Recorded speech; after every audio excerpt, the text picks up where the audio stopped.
This is the weekend edition of Fear and Greed Daily Business News for people who make their own decisions. I'm Michael Thompson, and good morning, Sean Aylmer. Good morning, Michael.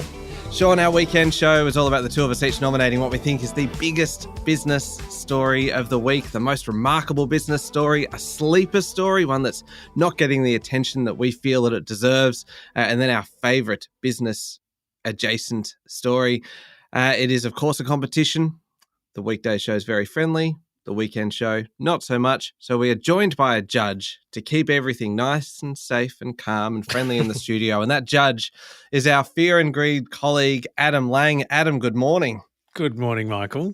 Now, Adam, before we jump into this, can I get you to give us a very quick run through of the criteria that you are likely to just disregard as you go?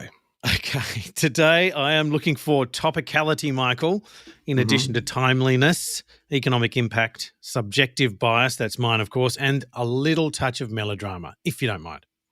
Oh, Adam, can we get some Olympics into this? I mean, I'm just looking at my phone here and looking at the results from overnight, which not much because the opening ceremony was overnight. But, you know, there is, well, we've had the rugby sevens and the Matildas have played. What's your favourite Olympic sport? Oh, gosh. Okay, so I've got really fond memories of the games, Roy and HG hosting the television show around the 2000 Olympics and the gymnastics. Their commentary on the gymnastics was particularly special. Downward dog was something special for all of us. Gymnastics for you, Michael? Look, I probably I do enjoy the swimming, but that's only because I like to win, and so we often win then, so that's what I like to do. You know, what about you, Sean? Sorry, well, thanks for asking. Handball. Handball. Okay. I mean, what a crazy European sport that one is. They all run around like mad people throwing a ball at each other. Very athletic. It's kind of what you did at high school when you're growing up at lunchtime. Belt the crap out of each other with a tennis ball. That's what they're doing. Anyway. Now, you know, last week I had a week off, right? Did you? Oh, I didn't notice. Oh, there you go. Oh, cheers. Thank you. And I've come back with a renewed vigour and a renewed commitment. To melodrama? To brevity. Here we go. Already wasting time. No, I'm not. And you know what? I'm not going to be put off by the likes of you, Sean Interjection Aylmer.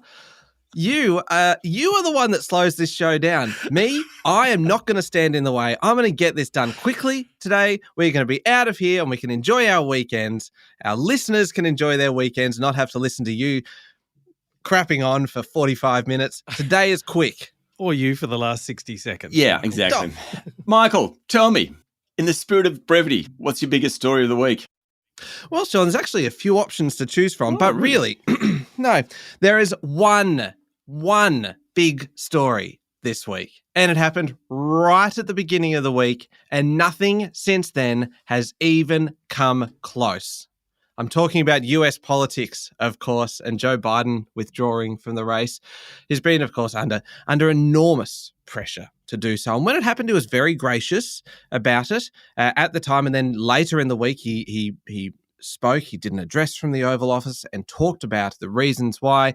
But he did also say this during that address. And I thought this was interesting. He says, "I believe my record as president, my leadership in the world, my vision for America's future all merited a second term, but nothing can come in the way of saving our democracy. That includes personal ambition." It doesn't exactly sound like someone who wanted to go, does it? But in the end, he knew he had to. He didn't stand a chance against Donald Trump.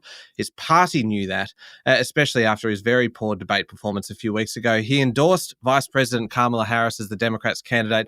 And didn't she? She hit it with some force, didn't she? In the first 24 hours, her campaign raised a record $81 million US.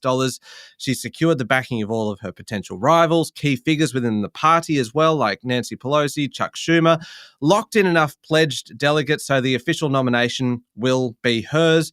It has certainly reinvigorated the party, but the big question here is it going to be enough? Because Donald Trump is taking a significant amount of momentum into the final few months of the campaign. He's united his party behind him. He's survived an assassination attempt. He's knocked Joe Biden out of the race.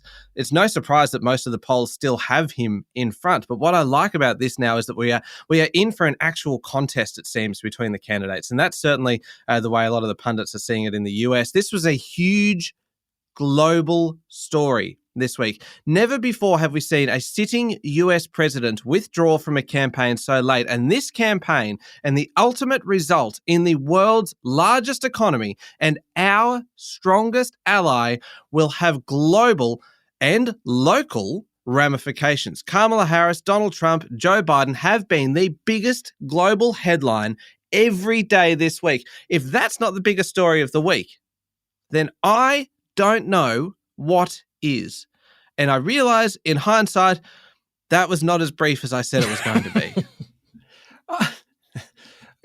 The stunned silence from Adam and I says everything about that story. I agree it's the biggest global headline of the week, but it's not the biggest story of the week. It has been fantastic. It has been great to watch. There is no doubt about it, and real theatre. What I thought was interesting, because this happened last weekend, as you said, by about Tuesday, Wednesday this week, though, it had sort of fallen off the front pages, and we as journalists are very interested in it, but even I'm not that interested in it anymore. So I agree. Biggest headline story. The biggest... Get on with it. The biggest story. The one that affects people. You know that dodgy criteria that Adam came through? Yeah, that one. Oh, God, you're going with some nonsense, Sean. Oh. This is a story that affects investors. It affects, I don't know, workplaces. It affects stuff, all that. It affects stuff? Stuff. Yeah. Sure. Yeah. I hate to say it. You're starting to sound like me. Or Martin Quiggin from The Simpsons. This story was the most well-read story in the FT this week. Now, I don't know whether that's true, but on a certain day, it was number one. So, right. God, you have become me. You're making up facts to support yourself. It's the sell-off in tech stocks. Massive. Microsoft, Apple, Nvidia, Amazon, Meta, Alphabet. On one day, they tumbled a combined value of $1 trillion. That's like wiping out all the big banks, BHP, CSL, Macquarie Group, and Goodman in one session. Why is this so important?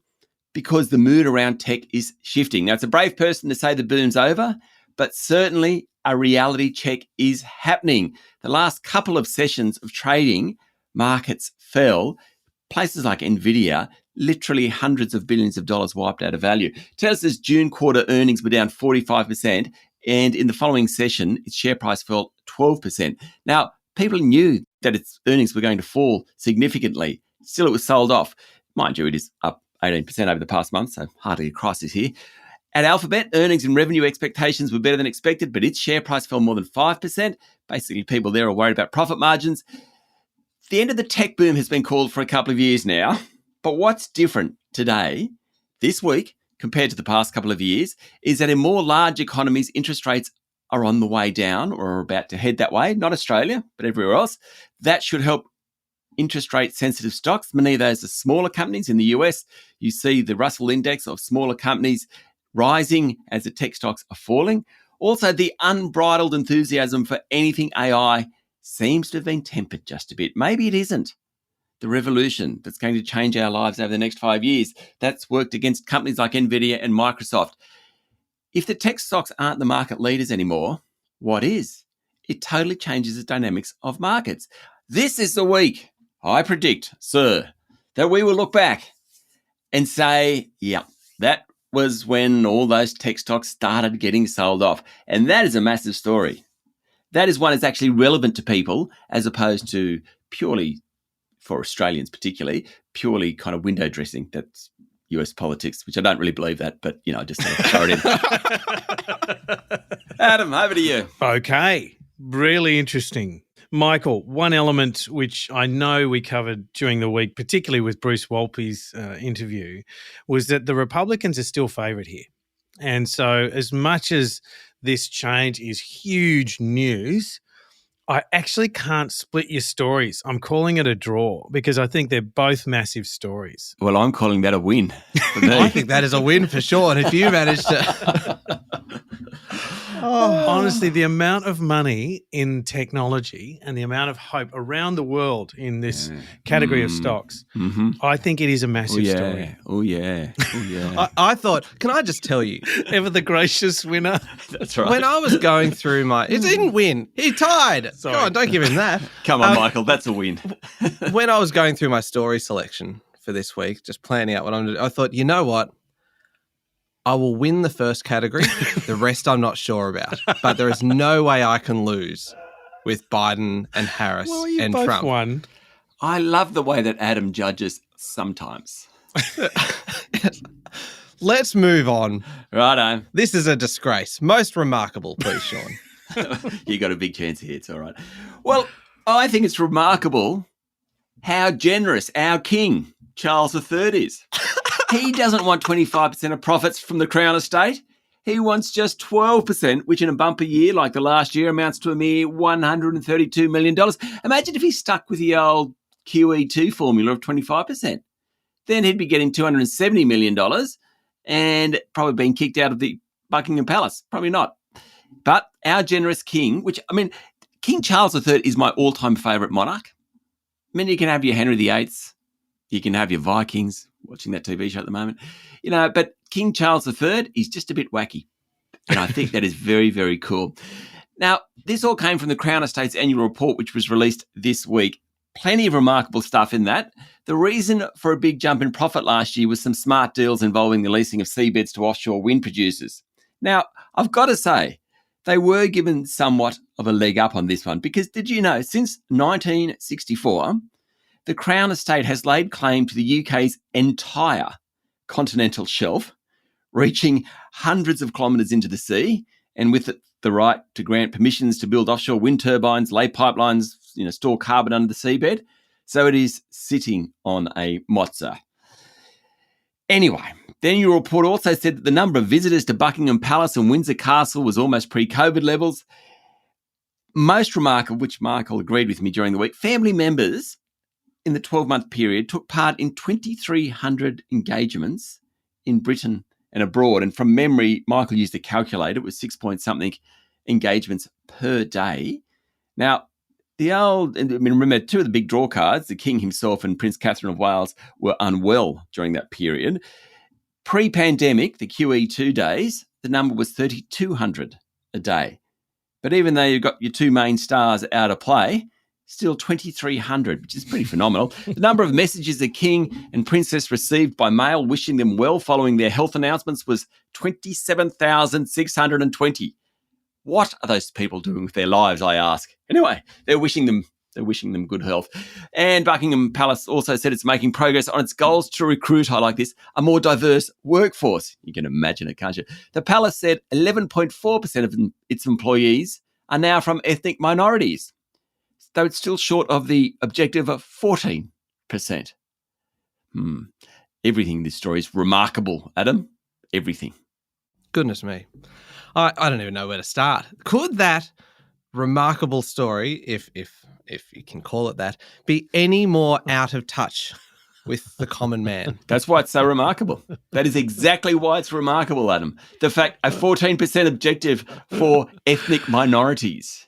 This is why you are fortunate to have the men of the people here. Oh my God. To talk about the things that your everyday Josephines and commonplace Franklins really care about. Commonplace Franklins? Like statistics. Oh, God. Maybe I have got a chance on this story. I didn't think I did, but you never know. Does anybody here in this studio like data? Oh, Adam. I do. Yes. What a surprise. Goodness me. Well, Adam, this is for you. You would have been beside yourself at the veritable smorgasbord of data being pumped out by the Australian Bureau of Statistics this week. Now, obviously in keeping with my commitment to being efficient and being speedy and good time management and overall efficiency, which I've already mentioned, which feels actually inefficient. Less. Yeah, quite inefficient, really, to mention it twice and all of that. Anyway, I'm just going to give you some rapid-fire stats that are simply remarkable, okay? I'm not going to ask for comment. I'm not going to make comment on them. I'm just going to feed them to you quickly so that we can get through them nice and fast. All right. Number one, over the last 100 years or so, fertility rates in Australia have halved. We are not having anywhere near as many babies. Isn't that interesting? I said I wouldn't comment. I take that back. Our population is getting older over the same period. The median age has gone from 22.5 years to 38.4 years, and it must be noted that both of you are contributing to that. So you're under... You're not. Yeah, you're under 20. You're 22 and a half years? I am bang on the median.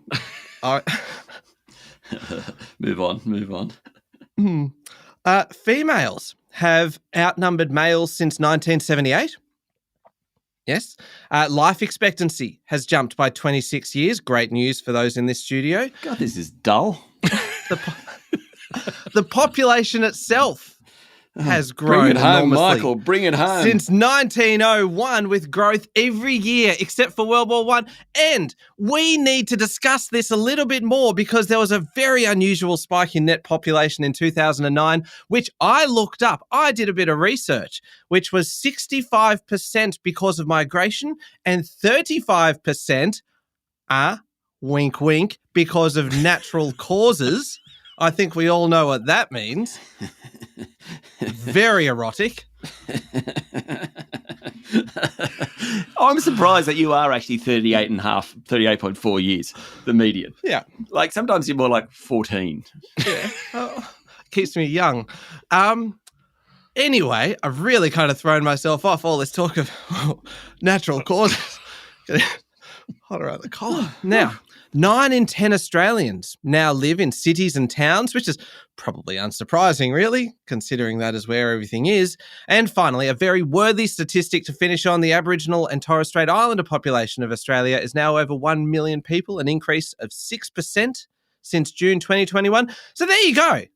I would say, and I am biased here, and I know that Adam is also, an absolutely remarkable batch of statistics delivered in near record time. It is the most remarkable story of the week because it is one that actually affects Australia because it is about Australia. Thank you. Okay. God, Adam, how do you judge a couple of duds? You know, Well- mine's better. Mine's obviously better, but I mean, Jesus. Okay. So look, as you know, you both know, I do love data. But Michael, that was probably the most mundane set of statistics. Oh, that is the moment of the year for me. Crestfallen, look at him. So much ho-hum about that. Excuse me. This is about our population, Adam. Do you think the Australian population is ho-hum? I know, but do you this hate is- Australia? There's just no Maybe it was delivery. There's no new news there. Anyway, This has never been about news, has it? There's a very good chance that I've missed a very important memo somewhere along the way. okay. So the business of royalty, on the other hand, I actually find it really interesting the way that the Crown of the UK is reporting on itself like a corporation. And good on King Charles for dropping the royalty rate essentially by 50%. You know, I think that's quite something. Good on Chuck. Yeah, good on Chuck. And just what a massive and literal seabed grab in 1964. 60 years ago, they said, oh, yeah, guess what? All the Crown lands include those below the sea too on the continental shelf. And that's where they're making so much money from green energy, wind farms and so on. I think that's a really remarkable story. Well done, Sean. Excellent. Thank you very much, Adam. I'll take So, hang over on, from did he here. I don't win? think Michael. Yes, 1.5 to half. As we head to the break, Michael, you're a mess over there. You can't believe it. That's mind you, you do have half a point. That's not bad. Oh, We will be back in a moment. with the sleeper story. It feels like the one I just did might have been a sleeper story. In fact, what we can say after this ad, Michael has even got a more sleepy story coming up. This is BS. I should not have come back. We'll be back in a sec.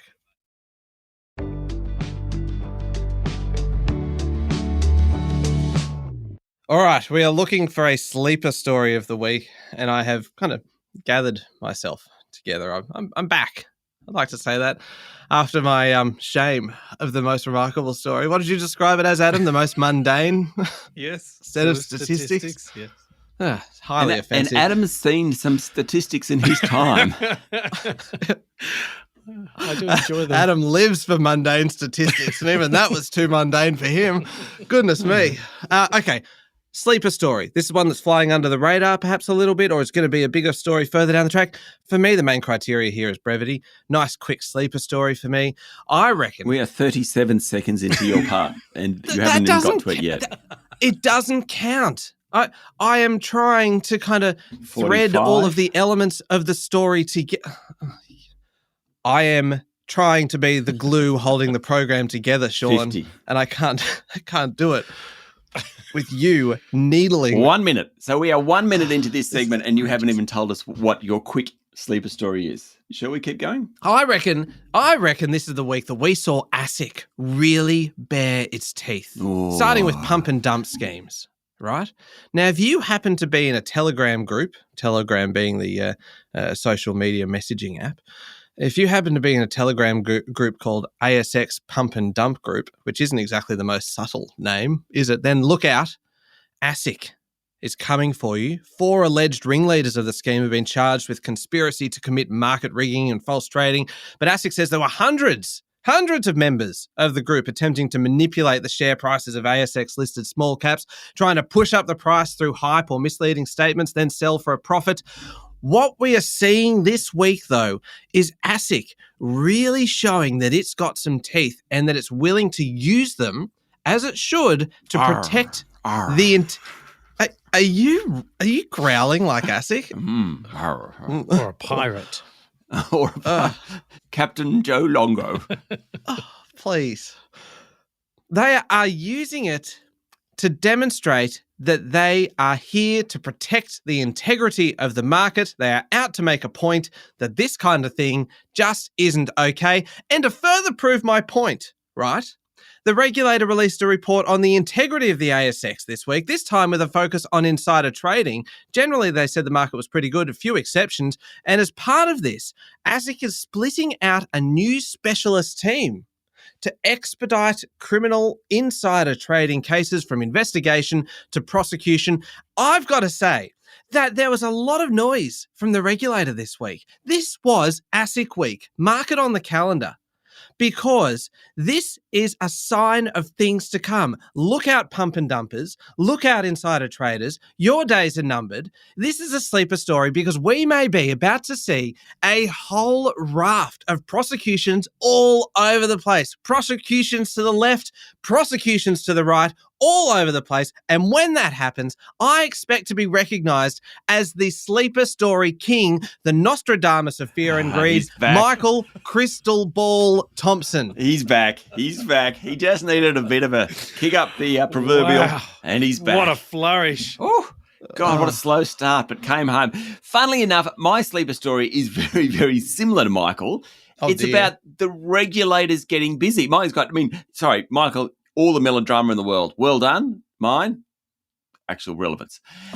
First, we had the Fair Work Commission. It wants to conduct what it's calling a fundamental review of part-time employment rules. Very, very important. Basically, it wants to create rules so in awards, unions and employers know kind of what the parameters are around employment rules for part-timers. It also wants to look at working from home clauses, and the Clerks Award is likely to be the test case in that instance. Now, there was a smaller inquiry going on last year, but the Albanese government said, surprise, surprise, employers and unions couldn't actually reach a consensus. So this new review, much bigger, it'll examine daily and weekly minimum hours of work for part-timers, circumstances in which working hours may be altered, and additional hours that can be worked. The government wants awards made easier to use, and that's fair enough. We've had all sorts of big corporates coming out and saying we've been underpaying for however many years, and that not because they deliberately doing it, mostly, in fact, nearly always, it's because these awards are so hard to read. But the government doesn't actually want to reduce any employee entitlements. The bit about determining work from home for the Clerks Award is particularly interesting, I reckon, because imagine if you had rules around that one. Then we had Treasurer Jim Chalmers draft merger reform legislation, which he hopes will make the merger approval system faster, stronger, simpler, more targeted and more transparent. very Superman-like. The ideal is that the ACCC gets more power and can cast its net across more M&A deals, but it should also be able to wave through deals that clearly don't create competition concerns. Lots of water to go under the bridge in both cases, but the regulators, and this is sort of very similar to your story, the regulators are starting to bare their teeth, Adam. Very good. They're actually both very good. But one was clearly better than the other, right? That is a gamble saying that because it could easily go against me. And it has, Michael. What? Gone against me? What? You're kidding. Hang on. Are you? Here's my rationale. While your melodrama was supreme, particularly at the end of it, wow, wet sail to come home. He's back. Yeah. And ASIC getting the pump and dump group down, but just how ostentatious is it to have a Telegram group called Pump and Dump? And it's taken that ASIC even warned them, right? Yep. And so this is over the last 4 years they've been going on this, and they've finally got somewhere with it. Yeah, 3 years old story, Michael. 3 years old. Well, we already knew about the merger changes. They flagged this, 3 months ago, and now we're just at the point of actually hearing about the legislation. No, that's definitely this week, the merger reform, but also the Fair Work. Yeah, Michael, can we mute him, please? No, Luke, our producer, they flagged mute that. Michael. We knew all of those details 3 months ago. It's now Luke, just they've actually clarified the Come on, shape Luke. of it. Oh. Mute him. Luke, you are favouring Michael. That's not fair. Sorry. I'm having a chat to Luke, our producer, who, just because he's younger than you, Michael, it's just not fair. Go on. So Fair Work Commission review and awards part-time working from home, the right to disconnect. This is so topical and so pervasive across so many jobs across the country. So I think it is incredibly significant. Merger reform, I think, is significant too. So for Sleeper Story, Sean, you win. 10th of April this year, the ACCC went through the plans for the revised merger laws. It's not an ACCC. It's not an ACCC issue. It's the draft legislation from the government, what they're actually going to do. The legislation reflects the proposal. No. I would like you to actually learn a little bit before you come on this show next week. We did it in detail in April. This is outrageous. You know what? I'm appealing. I'm lodging an appeal to the Court of Fear and Greed Appeal. You're going to give the judge a yellow card, an Olympic-themed yellow card. Even Luke's thinking he's got his hand over the mute button right now. Favourite story? You're up first on this one. This is bull-plopped. Well, Michael, you're boasting about being 38.4 years of age. I'm sort of a little older at the time of life when the kids are old enough so that Jackie and I can go on holidays without them. I don't mean to rub that in or anything, but we can. So naturally, my favourite story is about Qantas cutting prices, international prices, 6 times this year. Virgin Australia is averaging at least one airfare sale a month. That's according to Flight Centre. International fares globally fell 6% in the first 6 months of 2024. That's compared to 12 months earlier. Flights out of Australia were 13% cheaper. Fares to Indo, Bali, for example, 18% lower. And prices will continue to fall as the cost of living crisis makes consumers more price sensitive, according to the Flight Centre CEO, James Kavanagh. With under-pressure airlines wanting to fill planes months before departure, there's plenty of deals for early bookers, Mr. Kavanagh said. He talked about a 10-day tour to China, including flights and accommodation on offer for less than $1,000. The whole thing about airfares, it's the rebalancing of power from the post-COVID demand surge that gave airlines all the power, through to the fact that a growing number of international flights are now on offer, particularly in Asia and Europe. Travelling public don't want to pay as much. The point is, airfares are on the way down. And look, I'm sorry. I mean, yeah, I'm sure it's great to be 38.4 years old, Michael, but every age has its compensations, as my mother would say. And the compensation for being just a little bit older than that is that, and I apologise to Rosie, who is still 15 and probably does need to look after her still. And I know we disappear a lot. But yes, 6 of the 8 kids out of school, a couple of months, 7 of the 8 kids gone. We can take advantage of these airfares. Very, very exciting. Favourite story? Michael. I'm not sulking, but I'm not happy. Anyway, look, I reckon my favourite story this week, right? I reckon that this week, and Adam, this is right up your alley, we saw... Nothing like being right up Adam's alley. Can we please be a little bit mature, Sean? First of all, you did that little erotic growl when I was talking about ASIC, and now you're talking about Adam's Alley. Anyway, this week we saw, as I said before I was interrupted, one of the most clever moves, I reckon, in corporate reputation rehabilitation ever. And it came from Optus. And Adam, this is one that you would be talking about a lot on, say, the Umbrella Cast, that kind of thing, because I love it. That's just sickening. I actually hate myself for the amount I sucked up just then. Anyway, I don't care about the win. Optus, our number 2 telco, has copped an absolute hammering in recent years. First, there was a cyber attack that saw customers' data hit the dark web, then a devastating system outage in November last year. Thousands of customers abandoned Optus in the wake of the outage. CEO Kelly Bayer-Rosmarin left as well.